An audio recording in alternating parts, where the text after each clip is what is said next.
तर आज विधिमंडळ अधिवेशनाच्या दुसऱ्या आठवड्याचा शेवटचा दिवस आहे। काल विधानसभेमध्ये विशेष जनसुरक्षा विधेयक एकमतानं मंजूर झाले। आता आज याच विधेयकावर विधान परिषदेत चर्चा होईल। खरं तर विधेयकाच्या माध्यमातून अभिव्यक्ती स्वातंत्र्यावरती गदा येते।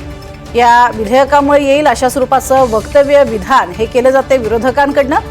मात्र सत्ताधारी पक्षाची संख्या आणि पुढे विरोधकांचा विरोध काही टिकलेला नाहीये। याच विषयावरनं विधान परिषदेत सुद्धा विरोधी पक्ष आक्रमक होऊ शकतो। तर कालच विधानसभेमध्ये जनसुरक्षा विधेयक एकमतानं मंजूर होण्यापूर्वी त्याच्यावरती बरीच चर्वित चर्वण झालं। ही चर्वित चर्चा होत असताना याचा फटका बसेल, सर्वसामान्य जनतेला त्याचा फटका बसेल असंही म्हटलं जात होतं आणि सर्वसामान्य नागरिकांचा आवाज दाबण्याचं काम हे विधेयक करेल अशा स्वरूपाचा सूर हा विरोधकांचा होता।